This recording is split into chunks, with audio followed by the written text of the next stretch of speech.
want you to see this video as a meditation exercise. We're going to discuss the evolution of the human senses. So sit back, close your eyes,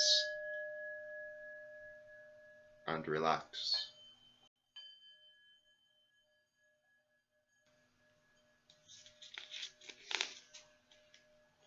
The senses.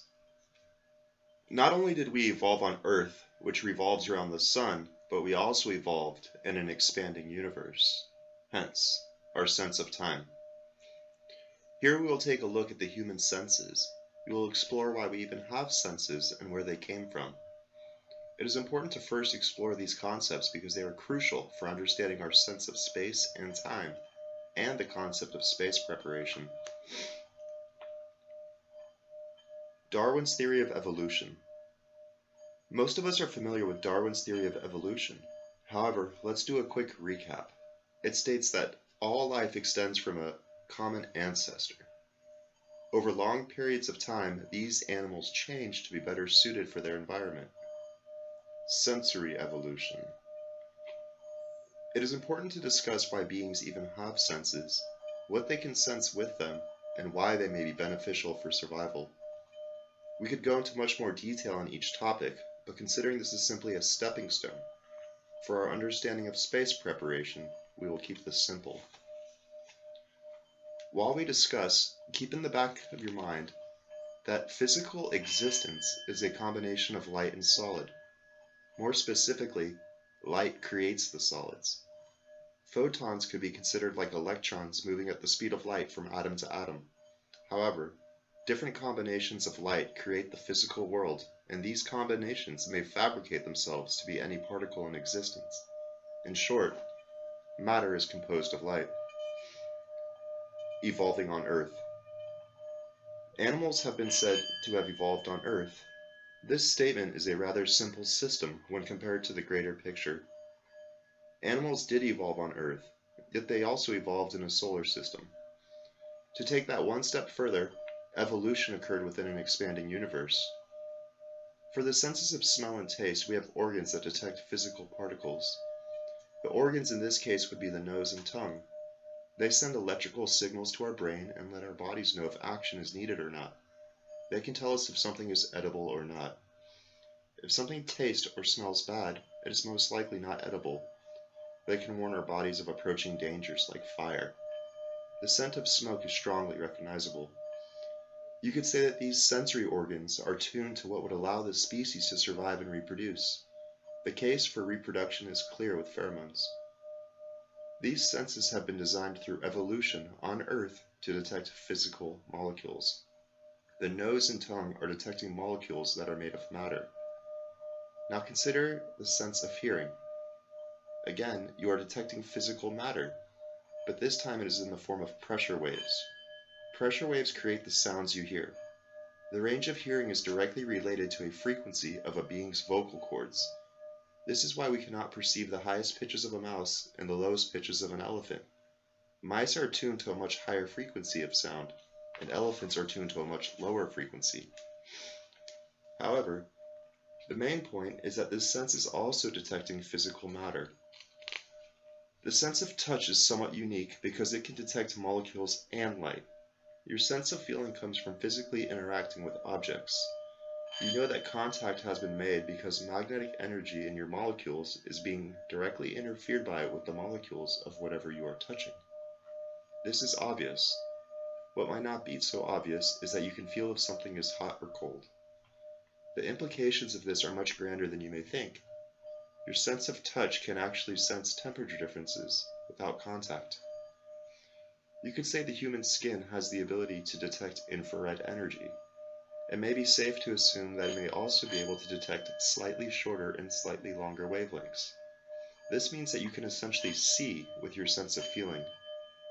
In the simplest terms, your skin can sense heat with no physical contact and only that of electromagnetic energy. The sense of sound, taste, and smell all come from evolving on Earth. Feel may be the first sense that gives us a clue of the sun. Evolving in a solar system. Not only did we evolve on Earth, but we also evolved in a solar system. For light, the organ would be the eyeball, and it detects electromagnetism. Light comes in many wavelengths, and similar to sound, eyes are best tuned to the environment in which they live. Again, to keep this moving towards space preparation and not be too sidetracked, we will keep this short. Human vision is focused around the color yellow, which is the maximum wavelength of output emitted by the sun. The implications of this are much grander than we realize. The sense of sound, touch, taste, and smell all came from evolving on Earth. Here we see the first organ, evolutionary influence, coming from space. Eyes detect electromagnetic waves that come from space. To keep it simple, the sun's light hits the Earth, then bounces around in many visible wavelengths. Similar to the ear's form of acoustic wave detection, the eye has a limited range of electromagnetic frequencies in which it may gather information. There are many wavelengths that the eye cannot sense. The eye cannot sense wavelengths that are shorter than blue or longer than red. Our eyes can only see an extremely small portion of the electromagnetic spectrum when compared to all possibilities in existence. The point, and I stress this point, is that waves exist that we cannot detect, and the ones we do are beneficial for surviving the current moment. Evolving in an expanding universe.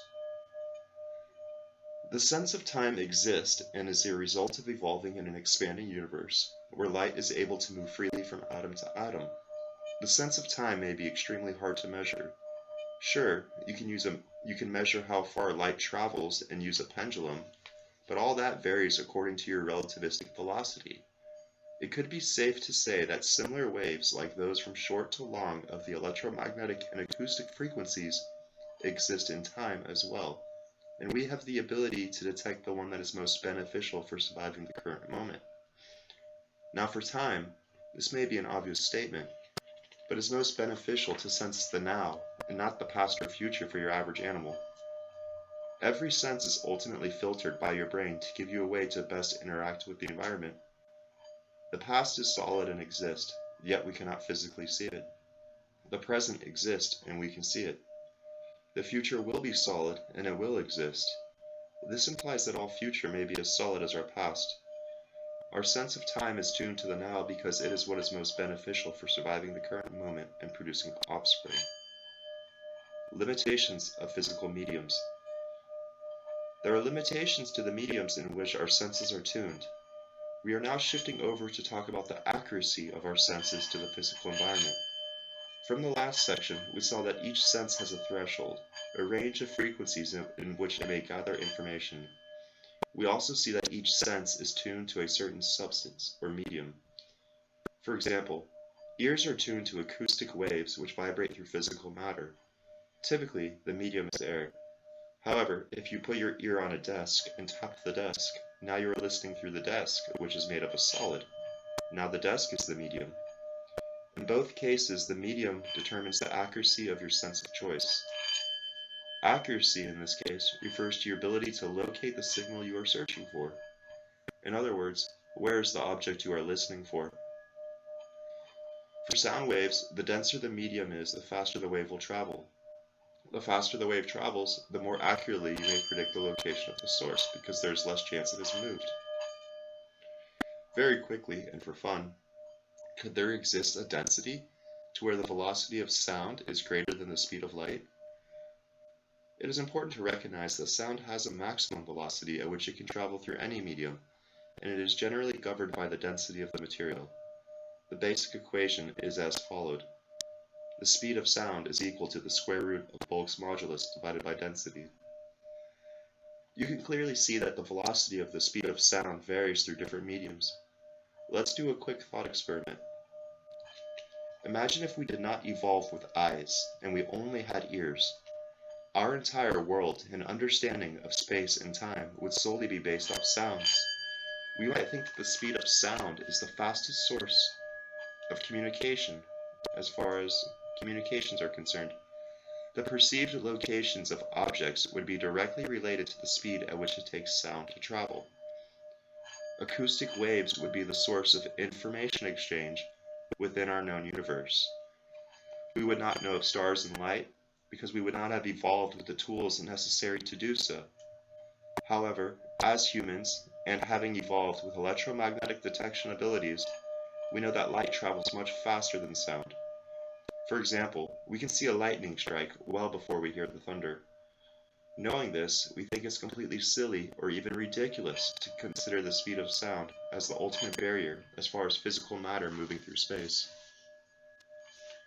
At least we are smarter than worms. Understanding our senses is crucial for understanding our universe. Consider the earthworm in politics. The worm lives all day in the dirt and is extremely efficient at what it does. It eats and poops dirt. If you were to ask a worm about human politics, it would be clueless. It would not know if it was a Democrat or a Republican. The worm would not have a clue. This is because of two main reasons. The first is quite obvious. The earthworm has a small brain. The second is that the earthworm does not need to understand human politics. For that reason, it did not evolve with the tools necessary to do so. Remember, senses help us live in the now and reproduce.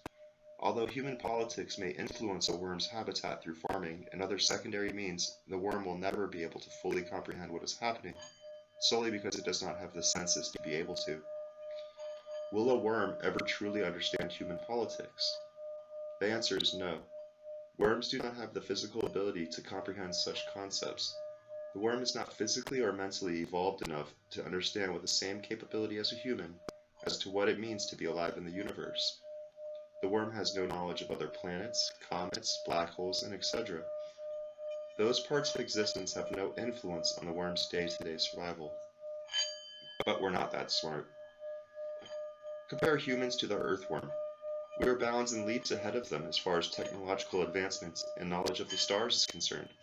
We can make art, complicated communications, build telescopes, and decipher the stars. But how smart are we really when compared to the most advanced life forms in existence?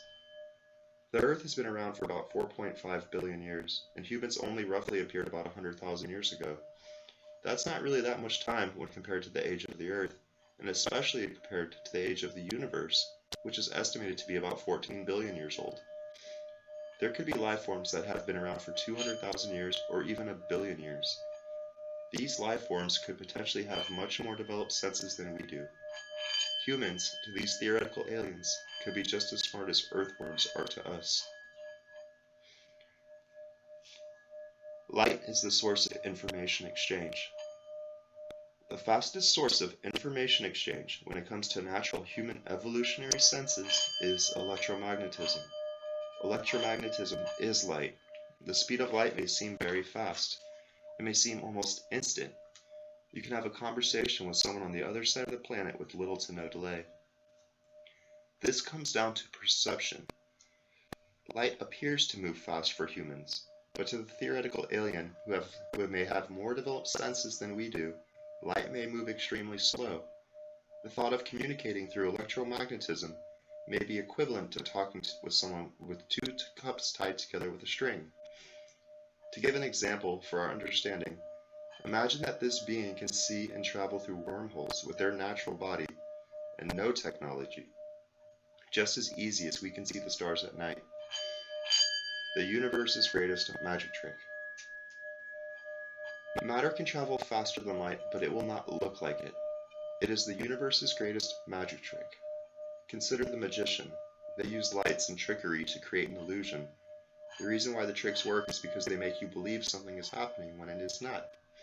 They will make a sound, show an image. People then think something is similar because they hear or see it. However, in reality, it is already in their back pocket. The same is true for light within the universe.